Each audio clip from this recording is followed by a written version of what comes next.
como é o processo de neutralização do eu em termos práticos? A neutralização do eu em termos práticos, o dia que nós estivermos lá no seu velório cantando as músicas, tudo que você gosta, abraçando as pessoas que te amam, até lá é luta. A minha carne, não se iludam, não se iludam, a minha carne nunca será amiga do espírito. Não confie absolutamente nos seus sentimentos, nem nos melhores sentimentos.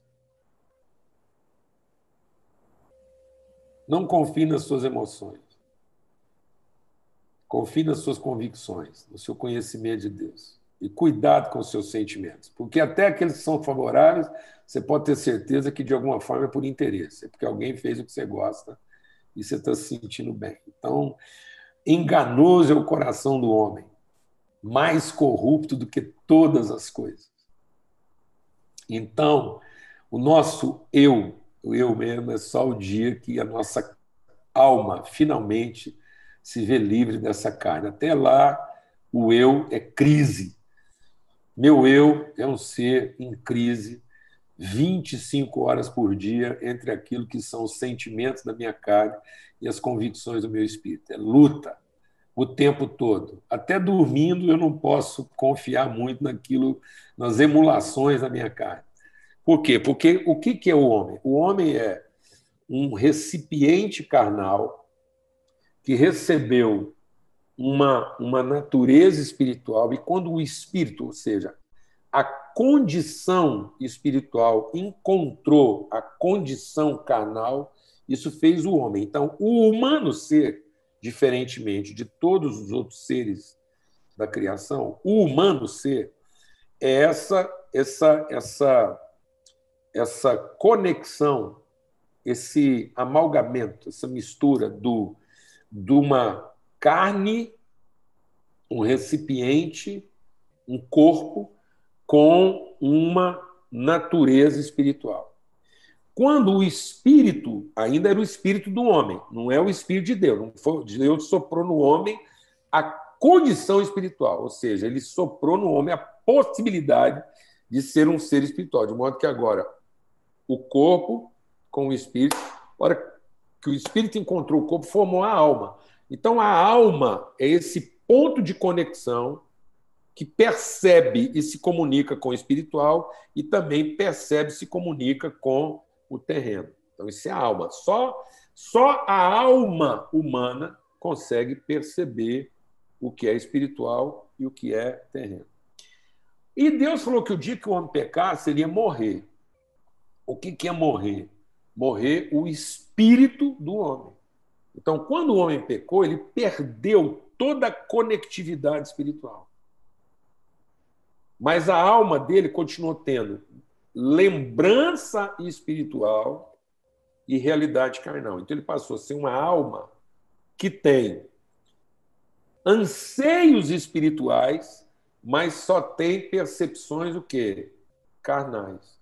Então, ele passou a ser uma alma refém da carne com expectativas espirituais. Então, aquilo que era o nosso espiritual deixou de ser uma convicção, deixou de ser fruto de conhecimento e passou a ser uma expectativa. O próprio Deus passou a ser um ente alimentado pela minha expectativa espiritual, fruto de uma memória do tempo que a gente andava no jardim. Mas que agora estava totalmente comprometido porque a nossa alma está totalmente escrava do quê? Da carne. Quando Cristo entregou o Espírito, então Jesus é o homem na sua plenitude, porque agora ele vai ser uma carne humana, mas formada a partir não de espírito de homem, mas a partir do próprio Espírito Santo.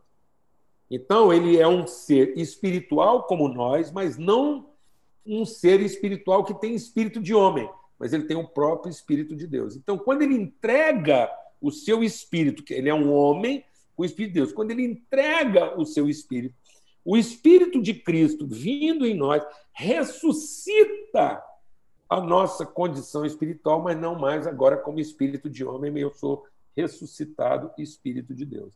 Então eu passo a ter o mesmo conhecimento de Deus que o próprio Jesus tem, porque agora eu estou ressuscitado na possibilidade de conhecer Deus, não mais como expectativa de uma divindade perdida, mas agora como perspectiva de uma paternidade revelada.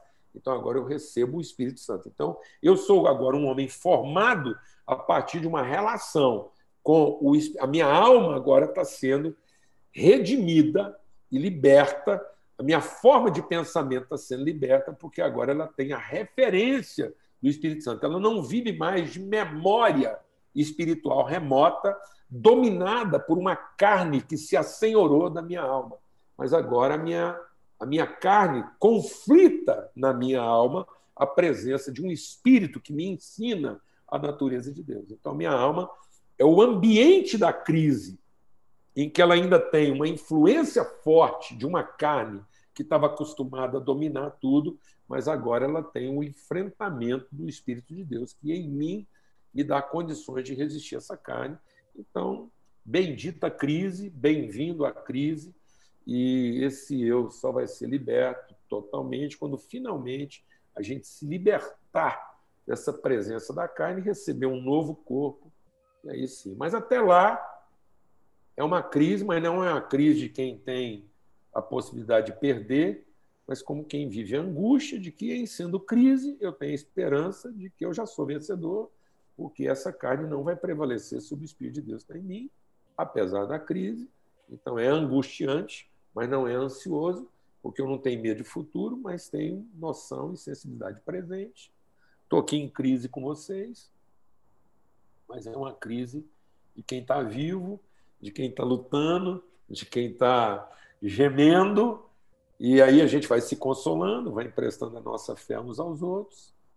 E esse eu, alma, só vai estar efetivamente livre desses incômodos, desses espinhos de carne, quando finalmente a gente receber um novo corpo. Até lá, bem-vindo à crise. Uma crise que só é possível enfrentar em comunhão. Enquanto isso, em crise, nós nos ajudamos uns aos outros, emprestamos virtude uns para os outros e colocamos a nossa fé em favor uns dos outros. É na comunhão que a gente resolve a crise. Não é na solidão. A solidão exacerba a crise, porque a solidão é o suposto certo do presunçoso. Então, o presunçoso ele é solitário porque ele acha que sozinho é melhor.